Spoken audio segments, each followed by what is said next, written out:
educators in the city of Chicago. Thank you for sharing. Very powerful. Justice for Abdul Muhammad.com. We'll make sure that we put those links in any description boxes that we happen to premiere these videos on. Yes, sir. You talked about hip hop, and you talked about the influence of hip hop. And I think you were the perfect person to ask, because we've been having a heavy conversation about the harmful influences that hip hop has had on our youth. We see the videos with the young children reciting sexy red lyrics. We see the young kids toting guns and mimicking what they see in hip hop. And yes, sir. Brother D1, he called out a couple names in hip hop. Those names took exception to what he had to say. I don't know if you've heard the conversation in totality, absolutely. But what is your perspective, being an educator of these young men, of the youth that are influenced by hip hop, and you see the power in it? What's your thoughts on what we're hearing and what we're talking about right now? You know, I think that it's a nuanced conversation, right? So one, I think that rappers need to understand the power that they have. I don't think that they understand the real power that they have.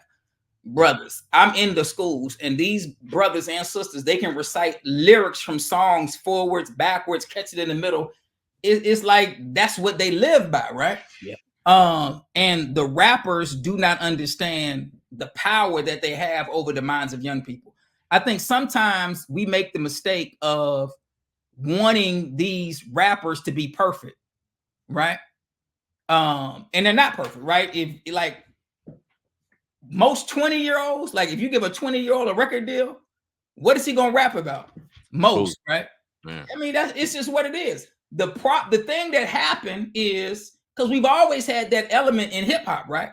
Yep. There's always been different elements in hip hop, but when hip hop became corporate controlled, then there was no longer any balance. It became all one thing. You follow what I'm saying? So there is no longer a balance in hip hop. Is all this like the sexy red? And I'm not, rappers are extremely sensitive, as you can tell, right? So I'm not trying to disrespect any rapper, but there's an imbalance in hip hop. But you've always had these various elements in hip hop, right? And and the thing that made me change my perspective on this, brothers, is one day I was watching this documentary on Netflix about the history of hip hop, right? And the brother was, doing these interviews, but they were talking about how in the beginning you had the hip hop where they wore the disco shirts, right? And then you had the hip hop that was in the park, right? You had the brothers that took the break beat and looped it, right? They were not welcome in the club, right? The ones that were the disco rappers, because as we know, disco was big right at the beginning of hip hop. Those were the ones that were in the clubs that were getting all the quote unquote notoriety. So the real, and I'm using the word real in quotes, I don't want any sensitive rapper to get mad, but the hip hop that we fell in love with was the hip hop that was rejected by the status quo. That's what I'm trying to say. And so they took what they were doing because the club wasn't going to let it in. So they took what they were doing to the park, and then that blew up, right? And then, of course, we fell in love with it, and then, of course, it took over the world. But my point of bringing this up is what we saw in the beginning of hip hop was an expression of the condition that the people who were rapping were in. That's what it was. Yeah.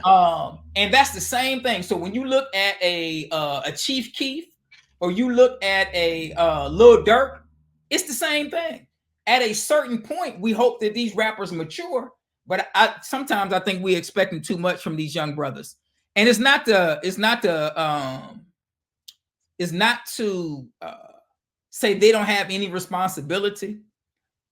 They do have responsibility, but they have to grow into their responsibility. As a brother, I've been in the nation my entire adult life, right? And I remember when I say the minister, the Honorable Minister Louis Farrakhan would sit down with these rappers like Snoop and all of these rappers, right? Had the meetings at the Slum. I was at some of these meetings, right? And he would sit down with them and talk to them and give them guidance and wisdom. And then 2 months later, I hear a song and it's still talking about the same thing. And I used to wonder, like, I heard what the ministers, but we have to give these brothers and sisters the opportunity to grow. You follow what I'm saying? And not beat them up because of where they are. But we also have to understand that there's a hidden hand in hip hop that has created this imbalance with the rappers that we're looking at today that rap these certain lyrics. You have this now where you have all these strippers becoming rappers, and that is corporate control hip hop. They do have a responsibility. Hopefully those rappers will grow into the responsibility. When we look at the situation with Brother D1 and Rick Ross and Jim Jones, rappers are very sensitive. Y'all, we've seen it over the years. They're very sensitive. Brother D1 pointed out some truth that was uncomfortable, and Rick Ross and Brother Jim Jones, they took exception to what Brother pointed out. The thing that we have to do is instead of taking our stuff, as you all know, I'm sure, into the public, is we have to have these conversations. And I think it's getting to that. I think that you have a group of people that want to see something different in hip hop, and they're voicing what they want to see. And the rappers have to respond to that. That's their responsibility. Rick Ross and Jim Jones are going to have to respond to that, what the people want, All right. Just kind of add on to that a little more. You work in the school systems, with the children. What would you say is the influence of these hip hop artists? How strong is it in their everyday actions? It's one thing to just listen to it, but how strong is it in their everyday actions? So here's what I'll say, brothers, because I think that and I go around the country talking in different cities to young people. And one of the things I say, because what people have tried to do, right, and it's not fair, they've tried to blame all of the problems on the young rappers, and it's not fair. Like black on black crime is absolutely not, they're not responsible for it. And when I go around the country and I talk to all of these young people, and I don't have it right with me, but if you get the August 1979 edition of Ebony magazine, you just pull it up. The August 1979 edition of Ebony magazine, on the cover, it says black on black crime. Right. So now I went and looked at the homicide rates for the city of Chicago since they've been tracking homicide rates, right? So now the reason I brought up the magazine is because we talk like black on black crime is like it's something new. But if black on black crime was taking place in 1979 and Ebony did a cover story on it, hip hop was a few years old in 1979. So you can't blame black on black crime on hip hop. You can't do it. The homicide rate in 1979 in Chicago is higher than it was higher in 1979 than it is right now. So we can't say it's hip hop is the reason that it's killing.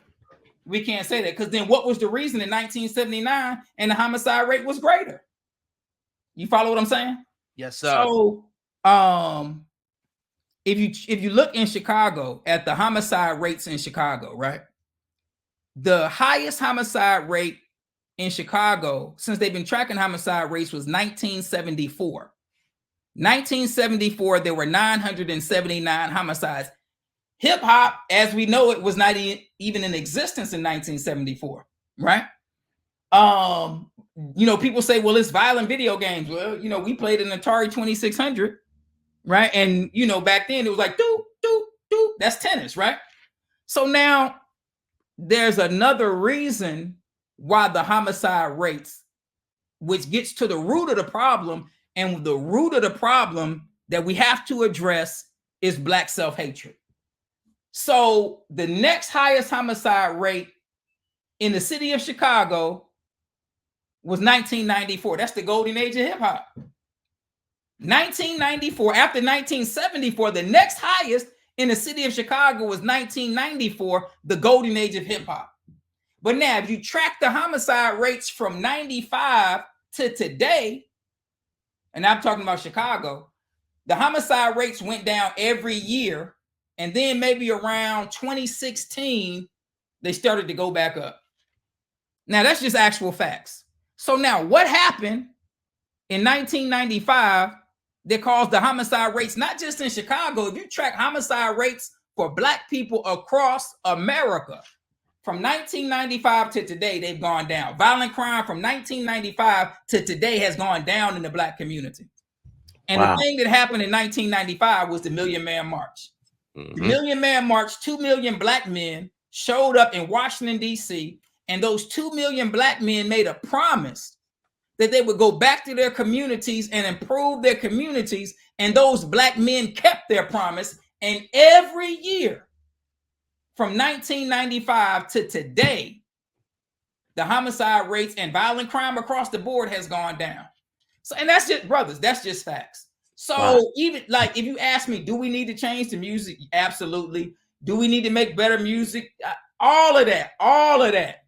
But we can't allow people to blame hip hop for a problem that existed before hip hop was even here. It's not fair. And we can't blame Bobby Shmurda. You blaming Bobby Shmurda for the crime rate? Come on, you mean Black folks wasn't killing each other before Bobby Shmurda was born? We blaming Chief Keef or whoever. It's not fair to them, and it's not true. Do they need to change their lyrics? At all of that. So that's what I would say on that. But then the part that we have to understand is the bigger picture. And this is the part that Black people, some, not all, we don't want to talk about because we want to stop at the artist, but we don't want to go beyond the artist and see the hidden hand that is manipulating the artist, manipulating the images, manipulating what you see on television to create this mindset that we have among some of our young people that we see today. It's bigger than the artist, you know. So I would say that I wouldn't blame these brothers. Do we want them to be responsible? Absolutely. We want them to be responsible. But there is a bigger picture, and there is a hidden hand that has guided hip hop to where it is today, and we have to acknowledge that. And that hidden hand is not a Black hand. I'm sorry. Yeah, thanks for talking. We actually lost our camera feed, but thanks for talking through everything. You still hear us, right? Yes, sir. Yes, I hear you. All right, perfect. You got anything else? Good. Yeah, man. So we'll open up the floor if you got any last remarks. If you want to give your website out where people can actually justiceforabdulmuhammad.com is the website. We definitely want you to go on the website. You can register, just put your information in, we'll keep you updated. You can send a letter to Mayor Brandon Johnson. So Mayor Brandon Johnson has the power to change what's going on in the city of Chicago because he is the mayor and he is responsible. So he has the power to change what's happening. So you can send a letter to the mayor right from that website, justiceforabdulmuhammad.com. And you can also sign a petition on that website. So we definitely want you all to visit the website.